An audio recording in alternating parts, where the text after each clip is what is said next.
Relax with Oak Tree Mobility.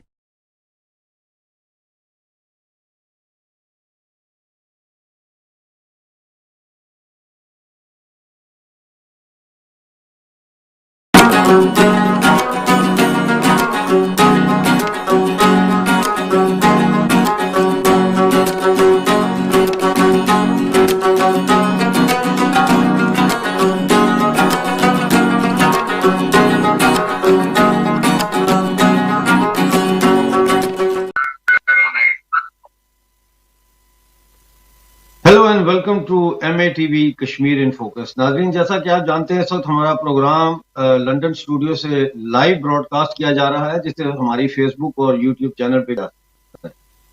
हमारी कोशिश होती है कि आप तक पाकिस्तानी कब्जे वाले जम्मू कश्मीर और पाकिस्तानी कब्जे वाले गिलगित बल्तिस्तान के हवाले से जो खबरें हैं, जो वहां हो रहा है, वो आप तक उसकी जानकारी पहुंचाई जाए। इसके साथ साथ कश्मीर में या जम्मू में या लद्दाख में भी अगर कोई ऐसी बात हो जो हम सुनते हैं कि आपके साथ शेयर करना जरूरी है और आपको शायद किसी और तरीके से वो एनालिसिस या वो बात ना मिल सके, उसे भी हम अपने प्रोग्राम का हिस्सा बनाते हैं। लेकिन आज हम गिलगित बल्तिस्तान और पाकिस्तानी जम्मू कश्मीर की खबरों के साथ जो है वो कुछ थोड़ा सा एनालिसिस करेंगे और वो मैं उसकी तरफ बाद में आऊंगा। लेकिन सबसे पहले मैं आपको लेके जाना चाहता हूं पाकिस्तानी कब्जे वाले गिलगित बल्तिस्तान में।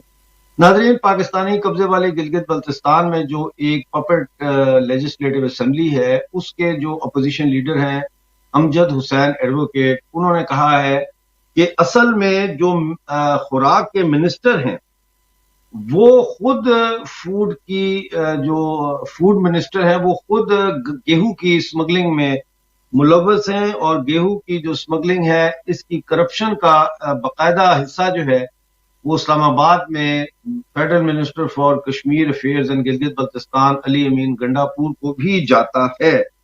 उन्होंने कहा है कि स्टोर से जो आटा स्मगल हुआ है वो कैसे रोका जाए, जबकि पीटीआई के अंदर जो असेंबली के मेंबर हैं पीटीआई के, यानी पाकिस्तान तहरीक इंसाफ इमरान खान की पार्टी के, वो खुद जो है इस असेंबली में बैठे हुए हैं।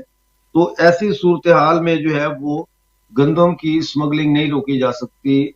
याद रहे कि गंदम की जो हमारा पाकिस्तानी गिलगित बल्तिस्तान है, इसकी मंथली जो कोटा है वो 1,10,000 बोरियों का था, जिसे कम करके 90,000 बोरी किया गया, यानी 20,000 बोरी उसमें से पहले ही कम की गई है, जबकि हमारी जरूरत ऑलरेडी बढ़ चुकी है, लेकिन उसको कम कर दिया गया है। इसी तरह से मैं आपको बताना चाहूंगा कि गिलगित बल्तिस्तान में शदीद बर्फबारी हो रही है और उस बर्फबारी के नतीजे में सड़कें, रोड्स ब्लॉक हैं।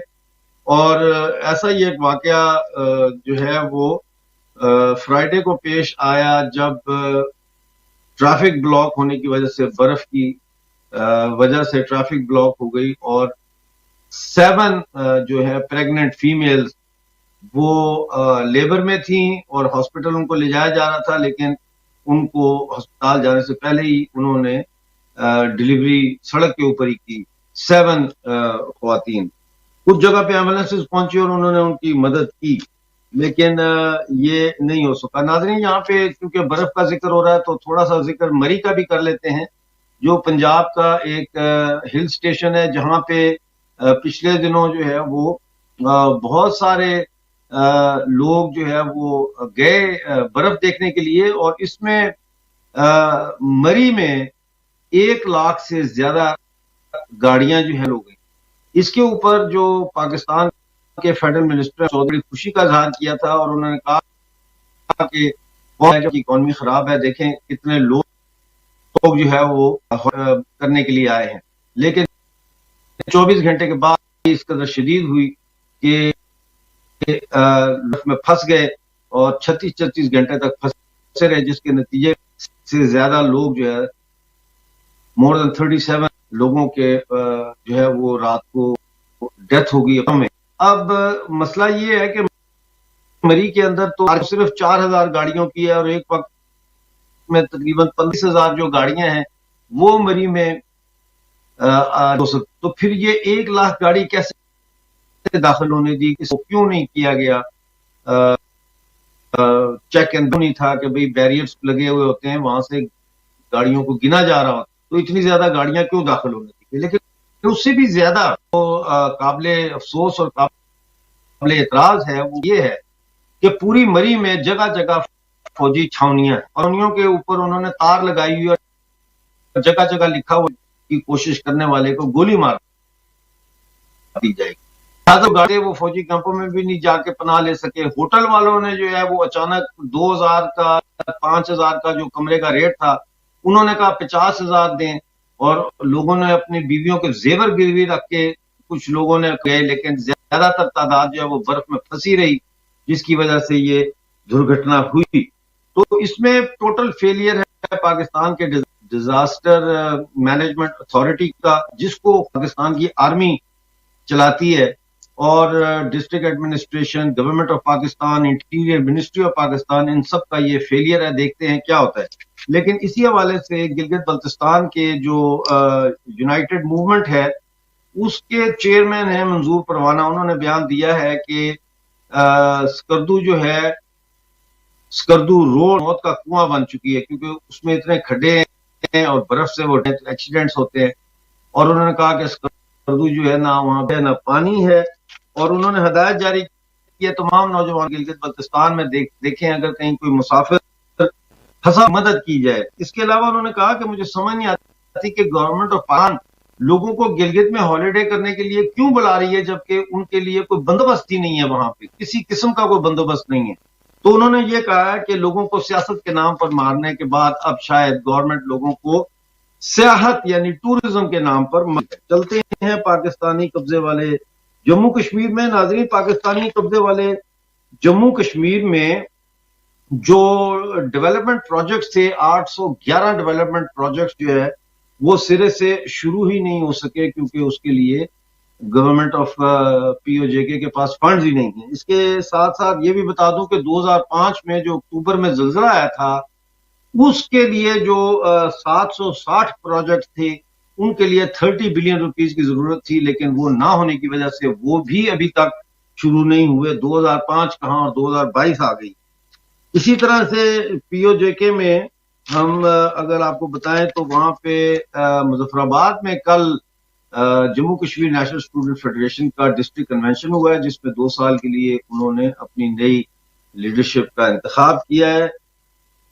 और इससे साथ जुड़ी हुई एक ऐसी खबर जो मैं समझता हूं कि हम सब के लिए बड़ी इंपॉर्टेंट है और उस पर तवज्जो दें, गवर्नमेंट ऑफ इंडिया को भी इस पर तवज्जो देनी चाहिए, वो ये है कि पाकिस्तानी कब्जे वाले जम्मू के जो प्रेसिडेंट हैं बैरिस्टर सुल्तान महमूद, उन्होंने इटली, स्पेन, हॉलैंड और बेल्जियम में अपने एडवाइजर अपॉइंट किए। और इन एडवाइजरों का उन्होंने जो टास्क दिया है वो ये है कि इन्होंने वहां पे इंडिया के खिलाफ जो पाकिस्तान की कैंपेन है कश्मीर के हवाले से, उसको पहले से ज्यादा ऑर्गेनाइज तरीके से चलाना है इन मुल्कों में। और पहला टास्क जो उनको दिया गया है वो है हमारे रिपब्लिक डे 26 जनवरी का, कि 26 जनवरी यूरोप के ज्यादा से ज्यादा मुल्कों में भारतीय हाई कमीशन के सामने जो है वो प्रोटेस्ट किए जाएं। और इस सिलसिले में लंदन में जो प्रोटेस्ट है उसके ऊपर खासा जोर दिया जा रहा है।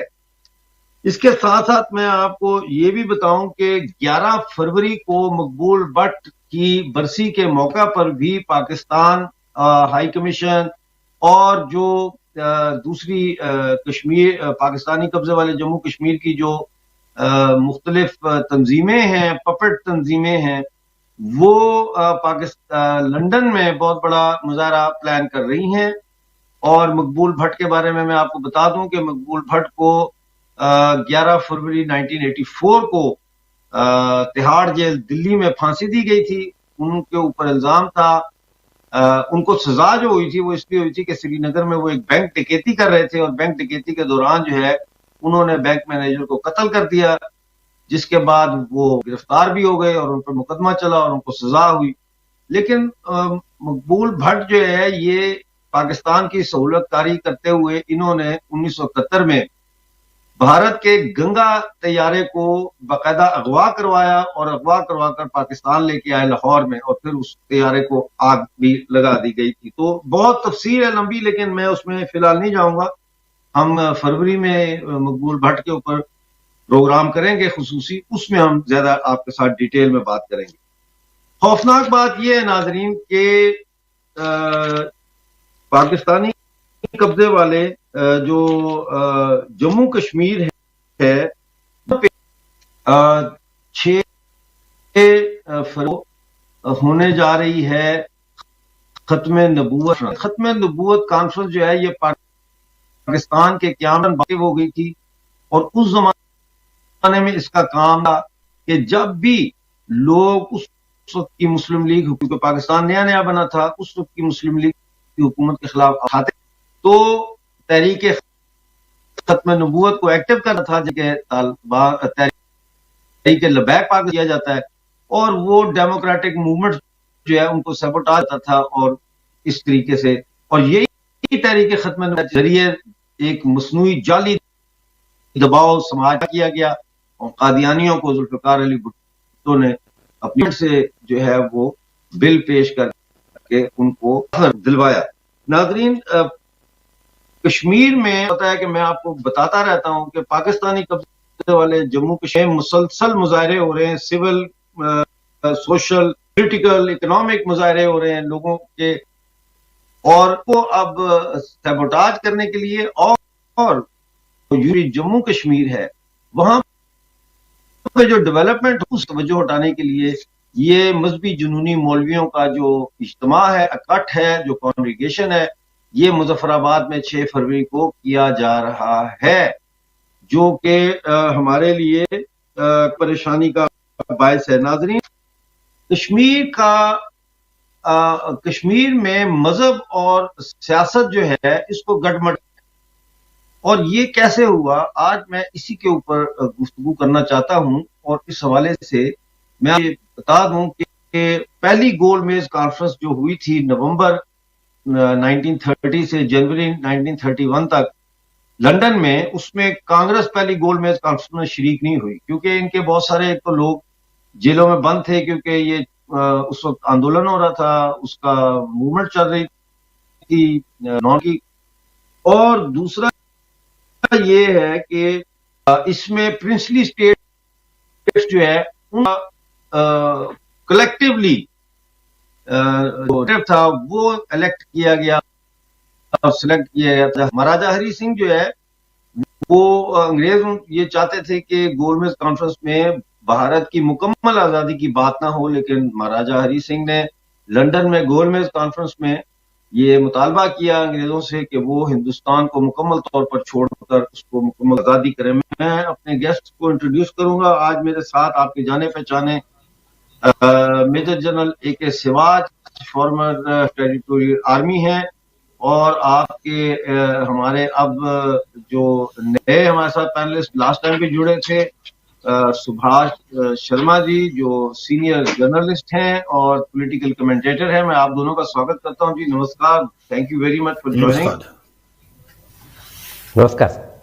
मैं बात का आगाज करना चाहूंगा सुभाष जी आपसे।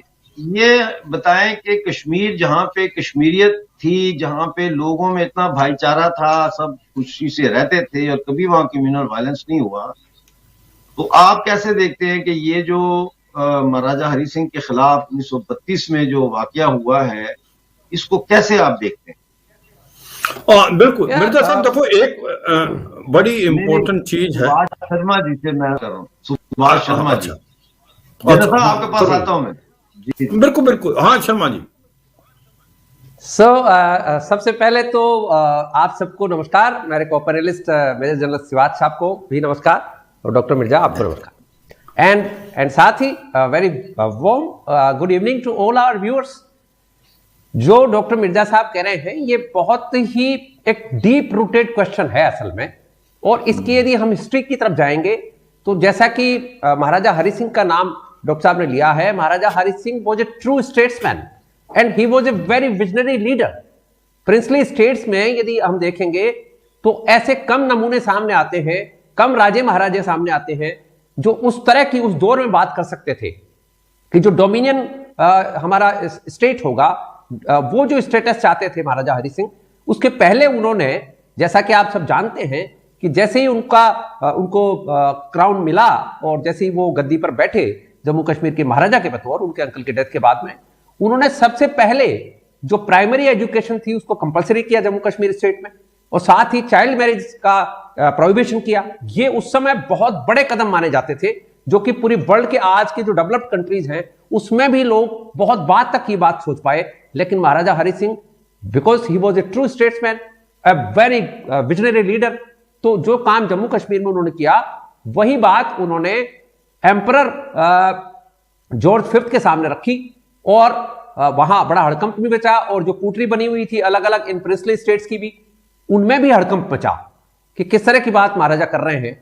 और ये जो डोमिनेंट स्टेटस था इंडिया का, जो इंडिपेंडेंट स्टेटस, और बाद में हालांकि जिस तरह से ये हिस्से बकरे हुए इसके देश के, उसको लेकर जरूर महाराजा शायद उसको समझ नहीं पाए अंग्रेज की चाल को। और जैसा कि 3 राउंड टेबल कॉन्फ्रेंसेस हमारे इस मामले में हुई 1930 टू 1932, 1930 से 1932 की इस पीरियड में ये 3 राउंड टेबल कॉन्फ्रेंसेस हुई। जैसा कि डॉक्टर मिर्जा भी बता रहे थे कि कांग्रेस ने उसमें हिस्सा नहीं लिया था। यदि हम पॉलिटिकली इसको एनालिसिस करें तो ये संभवतः कांग्रेस की या कि महात्मा गांधी की उस समय गलती रही होगी। पॉलिटिकल एनालिस्ट इस बात को जज कर पाएंगे कि लॉर्ड इरविन ने कहा था गांधी जी को कि इस राउंड टेबल कॉन्फ्रेंस में वो जाएं, और यदि वो जाते तो शायद इसके असर बहुत ही पुरजोर तरीके से सामने आते, क्योंकि महात्मा गांधी वो जो अनडिस्प्यूटेड लीडर दैट टाइम, लेकिन वो नहीं गए। और इसके बाद के जो असर आए उसमें जिस तरह से बाद में अंग्रेजों के साथ में हमारा ये जो कुछ पूरा का पूरा कंट्री जिस तरह से डिवाइड हुआ है, आज तक वो जहर के बीज, जो कश्मीरियत की बात डॉक्टर साहब कह रहे हैं, वो कश्मीरियत इतनी उम्दा किस्म की कश्मीरियत थी, लेकिन यही जो बीज पड़े उस समय, वो बीज ने ही आज तक ये काम कर रखा है। और जिस तरह से महाराजा को बाद में तंग किया गया और फिर ये कबायली हमले हुए, कबायली तो नाम दिया गया लेकिन वो थे तो पाकिस्तानी आर्मी के हमले। इसके बाद में जिस तरह से इतना बड़ा रीजन, जो यदि हम इंस्ट्रूमेंट की लैंग्वेज को देखें और उसका पूरा एरिया को देखें, तो जम्मू कश्मीर, लद्दाख और जो एरिया ट्रांस कारकोरम का एरिया था वो भी, और नॉर्दर्न एरियाज भी इसमें जम्मू कश्मीर के महाराजा की इस रियासत में थे। लेकिन आप देखिए कि किस तरह से टुकड़े टुकड़े कर दिए गए, और आज भी जो जहर बोया गया है उसमें वही राउंड टेबल कॉन्फ्रेंस का असर, जो महाराजा ने उस समय जो प्रोग्रेसिव बात करी, उसका आज तक कायम है। जी डॉक्टर साहब। जी, जब ये जो राउंड टेबल कॉन्फ्रेंस है, इसके देखते पंजाब से अचानक बड़ी तादाद में जो भी इस्लामिक मौलवी जो है वो श्रीनगर भेजा जाने लगा। जामा मस्जिद जो है वो गढ़ बन गया, और वहां से जो है तू कह के तहरीक शुरू की गई या करने की कोशिश की गई। और फिर एक अनजान कैरेक्टर है हमारी हिस्ट्री का, जिसका कुछ पता नहीं वो कौन था, कहां से आया, कहते हैं बावर्ची था, अंग्रेज फ्रेंची था, जो वहां आया श्रीनगर।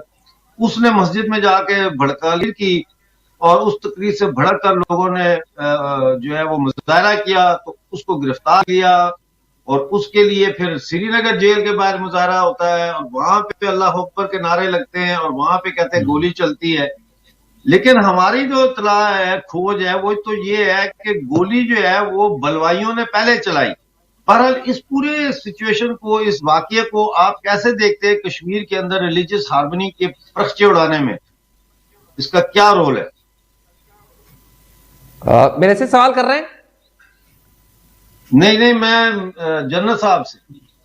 हाँ बिल्कुल, देखो इसमें कोई शक नहीं मिर्जा साहब, जैसे आप बता रहे हैं, एक चीज, 2-3 चीजें हमें समझनी पड़ेगी। जब ये राउंड टेबल कॉन्फ्रेंस हुई थी लंदन में, और ये जो हिंदू मुस्लिम के डिवाइड का बीज उसी टाइम में बो दिया था, ये कार्रवाई की थी बाकी अंग्रेजों ने। क्योंकि उस समय क्या हो रहा था, महाराजा हरि सिंह बहुत पॉपुलर हो रहे थे जम्मू और कश्मीर की जो प्रिंसली स्टेट थी, क्योंकि वहां पर जो इन्होंने बहुत ज्यादा रिफॉर्म लाए थे वो लोगों को बहुत पसंद थे।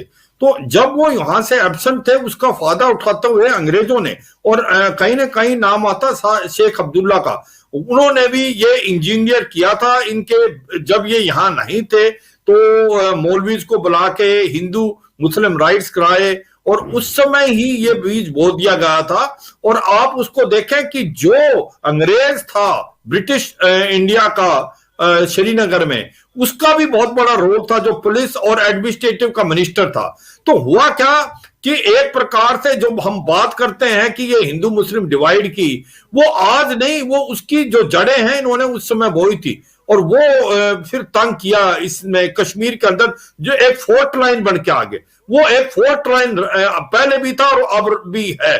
उसकी वजह थी ये, क्योंकि उस समय जब महाराजा हरि सिंह नहीं थे तो उस समय इन्होंने राइट्स कराए, और जो काफी हिंदुओं को मारा गया, और उसके साथ साथ जो प्रिंसली स्टेट का जो इनका पैलेस था उसको भी डैमेज किया गया।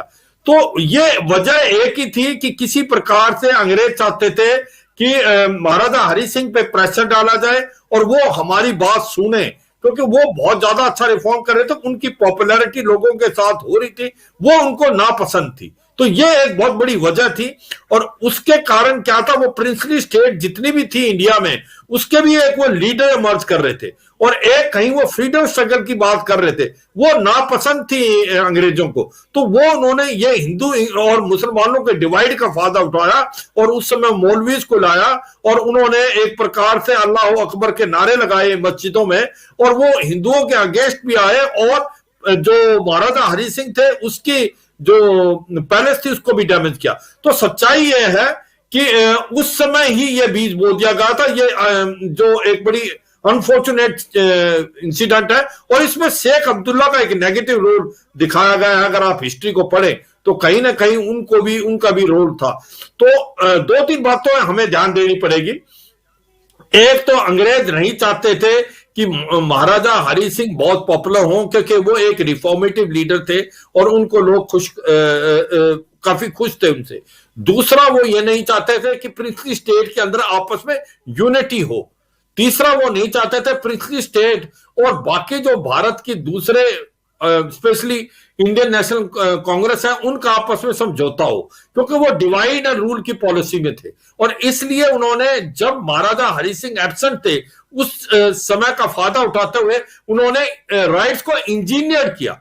ये राइट्स होने नहीं थे, इंजीनियर किया उन्होंने, और हिंदू मुस्लिम के राइट्स कराए, और एक प्रकार से ये दिखाने की कोशिश किए कि महाराजा हरि सिंह का कंट्रोल नहीं है। और उसी समय आप देखो 1935 के अंदर जो गिलगित था वो दे दिया गया था फिर अंग्रेजों को 60 साल के लिए, उसको एक अलग रूल के लिए दे दिया था। तो ये सच्चाई है, अगर आप इसको देखें तो ये एक हिस्ट्री में हमें एक चीज को जागरूक करता है कि कहीं ना कहीं ये जो डिवाइड था, ये फॉल्ट लाइन थी, ये अभी नहीं हुई 1990 में, इसके बीच कहीं पहले बोल दिए थे, और हमें ध्यान देना चाहिए था, और अभी भी हमें ध्यान देना चाहिए इस चीज को। मिर्जा साहब। बिल्कुल सही। तो मैं अब मेरे पास 1 मिनट रह गया है, तो आप कैसे देखते हैं कि आज हमें कौन से ऐसे स्टेप्स उठाने चाहिए कि हम इस जो रिलीजियस डिसहार्मनी को काउंटर कर सके? सुभाष जी। राइट। सुभाष जी। तो सबसे पहले तो यह है कि जैसे जैसे लोगों को एजुकेट किया जाएगा, ये सबसे बेसिक इसमें जरूरत है एजुकेशन की। बिना एजुकेशन के ये जितने भी नैरेटिव्स हैं ये चलते रहेंगे, और मुल्ला मौलवियों का जो नैरेटिव है वो पुराना ही चलता रहेगा जो अंग्रेज ने एस्टैब्लिश किया। मैं आपको यहाँ हमारे व्यूअर्स के लिए भी बता दूं कि जिस तरह से अंग्रेज ने वहां इन मुस्लिम लीगियों को, या मुस्लिम लीग के भी जो बरक्स जो लीडर थे, उनको भी इंग्लैंड में ले जाकर रेडिकलाइज किया। उसमें मौलाना भी थे, और अल्लामा इकबाल भी उसमें एक आदमी था। अल्लामा इकबाल को भी इंग्लैंड में रेडिकलाइज किया गया था। ये अंग्रेजों की तरफ से एक टैक्टिस थी, जिसको कि हम आज भी इस पूरे सब कॉन्टिनेंट के दोनों ही वर्गों के लोग, चाहे वो मुस्लिम हो और चाहे बाकी लोग हो, ये समझ नहीं पा रहे हैं। इसको बहुत समझने की जरूरत है। और हिस्ट्री में यदि हम जाएंगे, जैसा कि डॉक्टर मिर्जा ने बताया, डॉक्टर मिर्जा साहब कह रहे हैं कि हरि सिंह ने जिस तरह से वहां पर राउंड टेबल में अपनी बात रखी है और equal rights in the British Commonwealth की बात करी है, उससे तो सारी पॉलिटिकल पार्टियां अंग्रेजों की चिढ़ गई थी। तो ये वहीं से वो बीच इसको पढ़ने की जरूरत है, समझने की। हमारे प्रोग्राम खत्म हुआ चाहता है, वेरी सॉरी।